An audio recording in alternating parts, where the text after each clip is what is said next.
Hello, Scorpio, Sun, Moon, Rising, and Venus signs. Kamusta kayo? Sana kayo nasa mabuti kayong kalagayan. Welcome back po sa Star Tarot. Kung bago kayo rito, welcome din kayo. Thank you sa inyong support. I truly appreciate and God bless you all, Scorpio. Maraming salamat po sa lahat ng nagdo-donate po sa ating channel.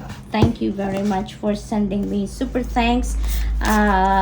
That's such a blessing po na sinishare ninyo sa akin. And thank you very much also for being a blessing to me then. Paunang mensahe po ninyo sa ngayon ay intuition. Ayan. So, ibig sabihin nito na your intuition is on point, your psychic abilities are on point. Kaya, iniimbitahan kayo dito to tune in to your intuition. Listen and follow what your intuition is telling you sa ngayon because that is the guidance from the divine, no? Binibigyan kayo dito ng gabay, may mga downloads na dumadating sa inyo dito, and it's maybe because you need guidance sa ngayon as you navigate your current circumstances sa buhay ninyo. Kaya napakahalaga na pakinggan ninyo ang gabay ng Divine Universe through your intuitive messages. Snake energy is here as well, so this is a time for purging, this is a time for shedding old skin. Panahon na para magbagong buhay na. There is a rebirth dito na energy, no, sa snake energy. So, ang iba sa inyo dito, siguro you are realizing na it's about time na to move on with your life. Kaya kailangan na ninyong iwanan na behind you, no? Kung ano man ang mga bagay, sitwasyon, or even tao that doesn't serve your highest good anymore, doesn't serve your best interest anymore, doesn't support your soul's evolution, your soul's growth. Kaya panahon na para iwanan na yan, no? Iwanan nyo na yan, ikat na ninyo ang cords ninyo between you and whatever it is na hindi na nagsiserve ng inyong highest good. So, para ngayon, kailangan na ninyong balatan ang sarili ninyo and give that opportunity for the newness to come in, no? Abundance, apple tree, napakaganda. Panahon nito ng plenty, panahon ng bounty, no? Abundance of everything could come your way. Maaring abundance of money ito, abundance of love, abundance of energy, abundance of time. It could be anything, but whatever it is na papadala sa inyo ng universe dito, it's gonna come in abundance. So you are so blessed. We have agate, get back into balance. Ayan, Scorpio, this is a very beautiful energy, a reminder para sa inyo na ibalik na ninyo ang balansa sa sarili ninyo. Ang iba sa inyo siguro at this time, maraming pinagkakabalahan, maybe you have too much on your plate, maybe you are looking after different things sa ngayon, and there are important areas of life siguro na nanineglect na ninyo, no?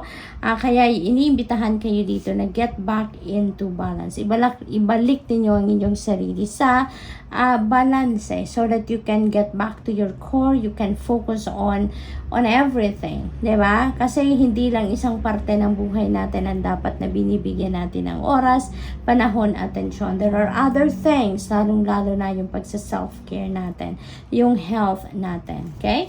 So, what else? We have a Apophyllite, stay positive.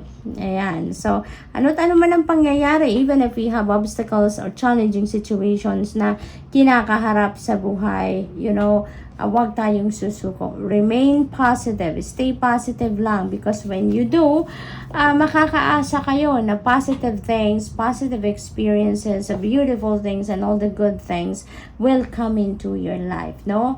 Kasi, di ba, like attracts like. If you're thinking positive, ang ma-attract ninyo towards you is positive and good things lang din, hindi ba? What else? We have Angelite. Ayan, support is all around you. Yan ang lagi ninyong alalahanin po, Scorpio.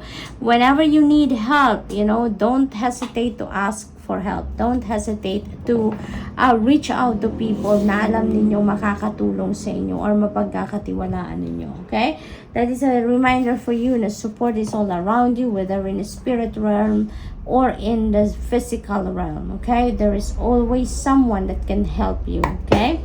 So, what else?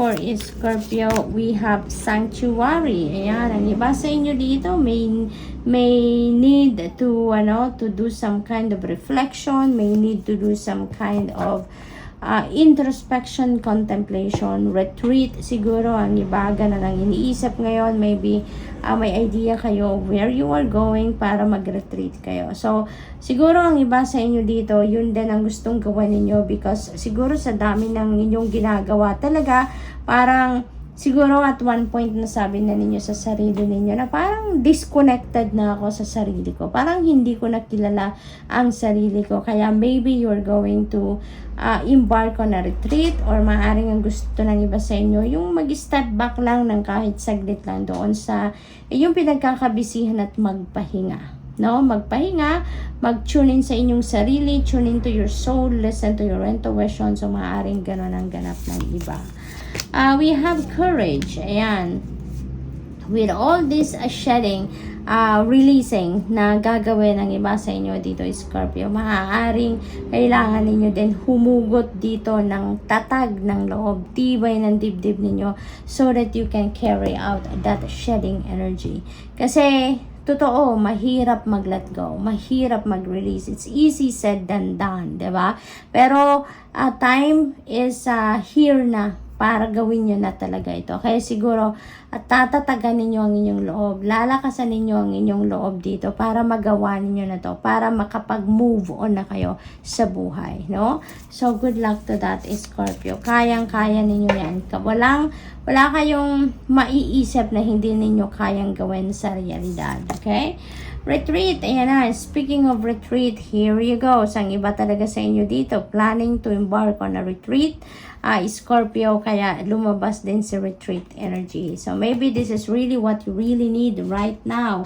Ito talaga yung kailangan ninyo sa ngayon. Ano? Marami siguro kayong kailangan na pagnilay-nilayan, pag-iisipan, kailangan siguro mag-re-evaluate kayo ng mga nangyayari sa buhay ninyo. That's why you need that retreat time. So, good luck. That's all I have for you for the month. Thank you for watching Love and Light. Namaste.